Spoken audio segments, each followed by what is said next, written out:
Very good morning to all of you दोस्तों, स्वागत है आप सभी का एजुकेशन के एट 6 में। रुख करते हैं बिहार की तरफ। बिहार में बीपीएससी के माध्यम से करीब 1,70,000 की बहाली की प्रक्रिया चल रही है, जहां पे बहुत सारे प्रोटेस्ट भी हो रहे हैं इस बहाली की प्रक्रिया को लेकर। छात्रों ने अभी हाल ही के दिनों में हाईकोर्ट में अपील किया था कि जब तक आप जो है 2006, 2008, 2020 की नियमावली को रद्द नहीं करते हैं तब तक जो है आप 2000 नियमावली 23 को लागू नहीं कर सकते हैं। इसको लेकर हाईकोर्ट में अपील हुई और कल 4 जुलाई को जो है इसके रिगार्डिंग एक नोटिफिकेशन दिया गया कि ये बहाली की प्रक्रिया चलनी चाहिए और ऐसा कोई ज़रूरी नहीं है कि 2006, 2008, 2020 की जो रूल्स हैं उसको हटाए बिना हम 2023 को नहीं ला सकते हैं। तो हाईकोर्ट का आदेश आ चुका है, ये बहाली की प्रक्रिया होगी। वहीं दूसरी तरफ यहाँ पे डोमिसाइल नीति को भी लेकर छात्र प्रोटेस्ट कर रहे हैं। जी हाँ, डोमिसाइल नीति को लेकर यहाँ पर छात्र बोल रहे हैं कि यहाँ पे जो प्रक्रिया है ये चलती रहनी चाहिए। जी हाँ, और यहाँ पे अन्य राज्य के छात्र भी आएंगे, लेकिन हम यहाँ पे जो राज्य सरकार है ये 50% जो है आरक्षण का लाभ बिहार के छात्रों को ही देंगे। अन्य राज्य के छात्र आएंगे तो वो 50% में जो है अपना फाइट कर सकेंगे। एज ए जनरल कैटेगरी में आएंगे वो, और उनको यहाँ पे जो है आरक्षण का लाभ सिर्फ जनरल कैटेगरी के में ही मिलेगा, यानी कि उनको सिर्फ जनरल कैटेगरी में ही आवेदन कर सकेंगे। आपको बता दें कि एक प्रेस कॉन्फ्रेंस के माध्यम से बिहार शिक्षा विभाग के मुख्य सचिव हैं आमिर सुबहानी जी, इन्होंने एक अपडेट दिया है। इनका कहना है कि जन्म और निवास के आधार पर अगर हम गए और भेदभाव किए तो ये एक असंवैधानिक होगा, और असंवैधानिक होने के चलते बिहार राज्य सरकार को पटना हाईकोर्ट में सामना करना पड़ सकता है, यानी कि उच्च न्यायालय जाना पड़ सकता है, क्योंकि ये प्रावधान हमारे संविधान को दर्शाता है और अगर हम ऐसा करते हैं, भेदभाव करते हैं, तो ये एक असंवैधानिक तरीका होगा। आप सभी को शिक्षक नियुक्ति में 50% पर जो है बिहार के अभ्यर्थियों को आरक्षण मिल रहा है, और यहाँ पे आपको बता दें कि इस आरक्षण का लाभ जो है आप सभी बिहार के निवासियों को ही सिर्फ मिलेगा। जहाँ पे छात्र जनरल में है, ओबीसी में है, ईडब्ल्यूएस में है या एससी एसटी में है ना, किसी भी कैटेगरी में हो। लेकिन यहाँ पे हम बात करें इस नियमावली को लेकर, तो इससे पहले भी यानी कि पूर्व में भी 1994 में, 1999 में, सन 2000 में इसी आधार पे जो है हमने नियोजन भी कराई है, ये मुख्य सचिव कहते हैं। बिहार में यहाँ पे शिक्षक नियोजन में दूसरे राज्यों के निवासी को अवसर देने को लेकर चल रहे आंदोलन के बीच सरकार ने अभ्यर्थियों में फैले भ्रम को दूर करने का कोशिश किया है। मुख्य सचिव आमिर सुबहानी और शिक्षा विभाग के अपर मुख्य सचिव हैं, इन्होंने इसको लेकर स्थिति स्पष्ट की है कि मुख्य सचिव बता रहे हैं कि 1991 की नियमावली की तैयार की गई थी। इस नियमावली के आधार पर बिहार लोक सेवा आयोग की ओर से वर्ष 94, 99, सन 2000 में बिना किसी भेदभाव शिक्षक नियोजन किया गया। उन्होंने बताया कि संविधान के अनुच्छेद 16 के खंड क में, जी हाँ, और सेक्शन 2 की अगर हमने बात की है तो यहाँ पे कहता है हमारा ये सेक्शन कि अगर आप अन्य राज्यों को अधीन रखते हैं किसी भी नियोजन में, धर्म, जाति, जन्म स्थान, निवास स्थान या अन्य किसी आधार पर कोई भी नागरिक अपात्र नहीं होगा। अगर कोई राज्य ऐसा करता है तो वह पूरी तरह से असंवैधानिक है और वो गैर कानूनी माना जाएगा, जिसके चलते ये नियमावली यहाँ पर जो है बिहार में जो डोमिसाइल नीति है इसको हटानी पड़ी, इसको लागू नहीं करना चाहिए। मुख्य सचिव में यहाँ मुख्य सचिवालय में एक्चुअली आयोजित एक प्रेस कॉन्फ्रेंस के माध्यम से हमारे मुख्य सचिव जो है आमिर सुबहानी बता रहे हैं कि हाल ही में सरकार ने नियमावली में संशोधन करके अभ्यर्थियों के लिए बिहार के निवासी होने की शर्त को हटा दिया है, और इस शर्त को रखना व्यवहारिक और विधि सहमत नहीं था। राज्य की नागरिकता के आधार पर अभी तक किसी पड़ोसी राज्य के ने भी ऐसा जानकारी नहीं दी है, और शिक्षक नियुक्ति में करीब 50% सीटों पर सिर्फ बिहार के अभ्यर्थियों को आरक्षण का लाभ मिलेगा। आपको बता दें कि 2012 की नियमावली के आधार पर बिहार में शिक्षक की नियुक्ति की जा चुकी है, और उसमें करीब 1,68,000 शिक्षकों का नियोजन हुआ था। उस नियोजन में सिर्फ 3413 छात्र जो हैं वो अन्य राज्यों के थे। तो आप घबराएं नहीं, शिक्षकों की नियुक्ति देश की नागरिकों के लिए है। नियोजन की प्रक्रिया का रास्ता खोला गया है, फिर भी बाहरी लोगों के लिए चयन संभावना यहाँ पे कम है। बिहार के छात्रों की में अगर हम बात करें तो विज्ञान और गणित को लेकर बहुत मेधा है, बहुत ही ज़्यादा यहाँ पे एलिजिबिलिटी है उनके पास, लेकिन मेधा की अगर बात करें तो बिहार में कमी नहीं है। मुख्य सचिव ने बताया कि डोमिसाइल नीति के कारण पटना हाईकोर्ट में दर्जनों आरआईटी यानी कि रिट याचिकाएँ दायर की गई हैं, जिसके जवाब देने परेशानी हो रही है। जब डोमिसाइल के बिंदु पर उजागर हुए तो पूर्व के नियमावली में संशोधन किया गया है। तो बहुत सारी चीज़ों को यहाँ पे संशोधित किया गया है। तो ये बातें यहाँ पे आमिर सुबहानी ने रखी है अपनी। और जिन भी राज्यों में डोमिसाइल नीति है यहाँ पे उनके क्लाउजेस पढ़े गए, क्लाउज डाला गया, उनको हाईकोर्ट में मिला है चैलेंज, मतलब कि उनको जो है हाईकोर्ट जाना पड़ गया है अगर जो भी नीति को लागू किए हैं। लेकिन हम बिहार में इस नीति को हटा रहे हैं, अन्य राज्य के छात्रों को भी मौका यहाँ पे दे रहे हैं। तो जैसे कि आप अगर देखें तो कुछ ऐसे राज्य हैं जहाँ पे क्लाउज डाला गया, उनको हाईकोर्ट मिला, मतलब चैलेंज मिला था उनको, ये के पाठक कहते हैं। शिक्षा विभाग के अपर मुख्य सचिव हैं के पाठक, और इन्होंने कहा है कि नियोजन नियमावली में डोमिसाइल नीति को लेकर बताया कि कुछ राज्यों ने अपनी नियमावली या गाइडलाइन में ऐसा क्लॉज डाला तो उसे हाईकोर्ट का सामना करना पड़ा, उसे कोर्ट में चैलेंज किया गया, कोर्ट के द्वारा ऐसे प्रावधान निरस्त किए गए हैं, या सरकार अपील में भी गई है तो सुप्रीम कोर्ट से हारकर सामना करना पड़ा है। अगर कोई राज्य ऐसा करता है तो मुकदमे के लिए तैयार रहें। तो बिहार नहीं चाहता है कि बहाली की प्रक्रियाएं रुकें यहाँ पे। तो कल पटना हाईकोर्ट ने भी एक अपडेट दे दिया है कि ये बहाली की प्रक्रिया चलती रहनी चाहिए। और दूसरा चीज़ कि आमिर सुबहानी ने भी एक प्रेस कॉन्फ्रेंस में आके बोल दिया है कि 50% आरक्षण सिर्फ बिहार के छात्रों को यहाँ पे मिलेगा, 100% में जो शामिल होंगे अन्य राज्य के छात्र भी।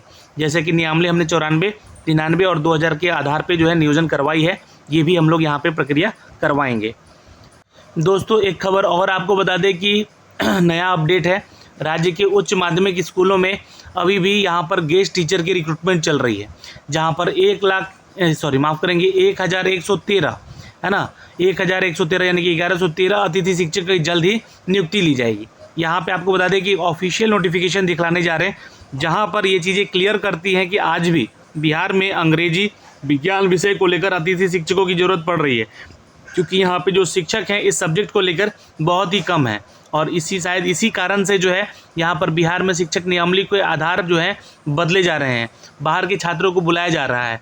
दूसरा कारण ये तो मैंने आपको बताया था, दो चीज़ें हैं, एक तो इलेक्शन आने वाले हैं लोकसभा का और विधानसभा दोनों का ही, और दूसरा ये कारण था बिहार में जो शिक्षक वर्ग है, जो नियोजित शिक्षक वर्ग है ना, ये जो है नहीं चाहता है कि वो बीपीएससी का एग्ज़ाम दे और जो है उनका प्रमोशन कराया जाए। वो चाहता है कि आप हमें डायरेक्टली यहाँ पे प्रमोट कर दें, है ना। बिहार का जो भी शिक्षक है, जो नियोजित शिक्षक हैं, वो चाहते हैं कि यहाँ पे हमें डायरेक्टली यहाँ पे प्रमोट कर दिया जाए और हमें राज्यकर्मी का दर्जा दिया जाए, क्योंकि ये बातें जो है माननीय तेजस्वी यादव जी ने अपने एक अभिभाषण में कहा है कि हम आते ही आपको राज्यकर्मी का दर्जा देंगे। लेकिन वहाँ पर ये प्रावधान नहीं रखा गया था कि आपको बीपीएससी का एग्ज़ाम देना पड़ेगा, जिसके चलते बहुत सारे लाखों ऐसे शिक्षक नियोजित वाले जो हैं वो आवेदन नहीं कर रहे हैं, जिसमें कि यहाँ पे अप्लाई करने का जो संख्या वो नहीं बढ़ रहा है, आवेदन करने की संख्या नहीं बढ़ रहा है। लेकिन उसी बीच चूँकि यहाँ पे बिहार में विद्यालयों में परीक्षाएं होनी है, बिहार में पढ़ाई होना है, इसको लेकर यहाँ पे अतिथि शिक्षकों को नियुक्त किया जा रहा है। तो राज्य के सभी जिलों में माध्यमिक स्कूलों में 1113 अतिथि शिक्षकों की नियुक्ति की जाएगी। अब इसकी जो अपडेट है मैं आपको दिखलाना चाहूँगा ऑफिशियल यहाँ से। तो ये एक अपडेट है दोस्तों, जो कि आप देख सकते हैं यहाँ पर, है ना। और सभी जिला पदाधिकारियों को ये अपडेट भेज भी दिया गया है, ये जल्द अपडेट करने के लिए कि यहाँ पे जो है आप लोग बिहार में शिक्षक की भर्ती करें, अतिथि शिक्षकों की। जी हाँ दोस्तों, राज्य के सभी जिलों में अवस्थित विभिन्न कोटि में सरकारी उच्च माध्यमिक विद्यालयों में निर्धारित प्रश्रमिक पर सेवा दे रहे अतिथि शिक्षकों की सेवा लेने के संबंध में ये अपडेट दिया गया है सभी जिला पदाधिकारियों को।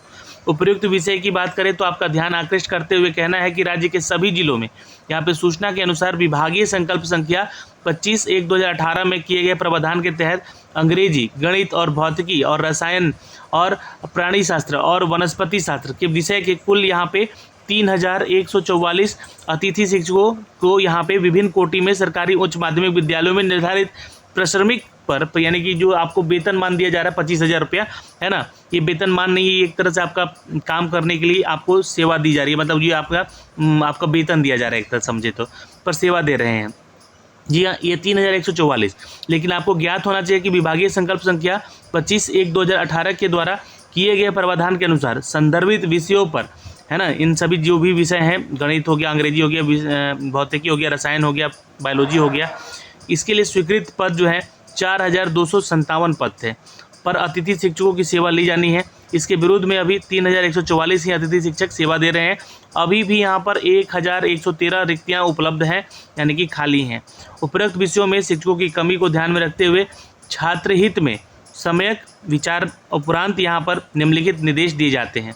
अब ये जो निर्देश दिए गए हैं ये जिलाधिकारियों को दिया गया है कि संलग्न जिलावार, है ना, मतलब पूरे जितने भी जिला में नियुक्ति होनी है उसके तहत अपने जिले में अवस्थित उच्च माध्यमिक विद्यालयों में अंग्रेजी, गणित, भौतिकी, रसायन, प्राणी शास्त्र और वनस्पति शास्त्र और यहाँ पे इन विषयों में आवश्यकता अनुसार अतिथि शिक्षकों की सेवा विभागीय संकल्प संख्या 25/1/2018 के किए गए प्रावधानों के तहत लेना सुनिश्चित करें। यानी कि इनका वैकेंसी जल्द से जल्द आप लोग ले।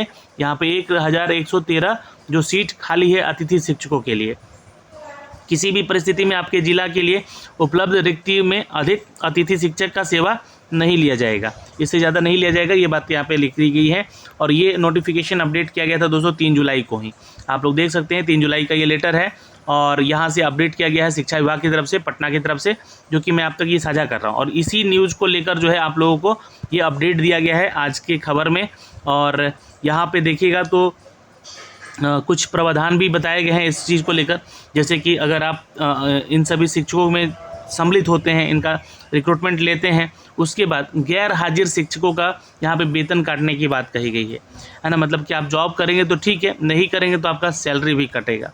क्योंकि आपको बता दें कि 1 जुलाई से को 30 जिलों के करीब 7270 स्कूल में औचक निरीक्षण में अनुपस्थित पाए गए करीब 588 शिक्षकों का 1 दिन का वेतन काटने का आदेश शिक्षा विभाग ने दिया है और वेतन 1 जुलाई को काटा जाएगा।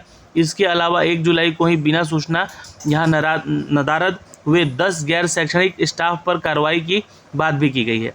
प्रखंड स्तर पर अफसर भी सूचना को नदारद था और इस तरह जो है निरीक्षण के दौरान करीब 599 शिक्षक और गैर शिक्षकोत्तर कर्मचारी अनुपस्थित हैं। इसके लिए यहाँ पे आधिकारिक जानकारी के मुताबिक 1 जुलाई को करीब 7270 सरकारी स्कूलों में निरीक्षण किया गया और 4007 स्कूलों में 50% यानी कि 50% जो है बच्चे भी कम उपस्थित मिले। तो ये जानकारी यहाँ पे दी गई ताकि जो है आप लोग रेगुलर स्कूल जाके पढ़ा सकें, ज़्यादा अपसेंट ना करें। और ये जानकारी दी गई बिहार में शिक्षक भर्ती को लेकर, जो कि अतिथि शिक्षक की नियुक्ति हो रही है। इसके पीछे क्या कारण है? तो इसके पीछे यही कारण है जो कि यहाँ पे आमिर सुबहानी ने दिया है कि अभी भी यहाँ पे जो है इन सभी विषयों में जो है अभी अभाव है शिक्षकों का, इसलिए हम लोग जो है बाहर के छात्रों को ही बुला रहे हैं। लेकिन यहाँ पे 2-3 कारण जो छात्र समझ रहे हैं, एक तो दोनों इलेक्शन यहाँ पे है एक साथ, जी हाँ, लोकसभा का भी और विधानसभा का भी, जिसके लिए यहाँ पर जो है शिक्षकों की नियुक्ति के लिए बाहर के छात्रों को आवेदन करने का डोमिसाइल नीति लगाकर जो है यहाँ पर हटाकर जो है उनको मौका दिया जा रहा है, छात्र का ये कहना है। तो यही सारी बातें हैं यहाँ पे दोस्तों जो कि हमने आप तक रखी हैं। आपके क्या सुझाव हैं, क्या इसमें विचार है, आप कमेंट सेक्शन में कमेंट करके ज़रूर बताइएगा। अभी के लिए इस वीडियो में इतना ही, फिर मिलेंगे एक नए वीडियो में नई वैकेंसी के साथ, नए अपडेट के साथ। जय हिंद।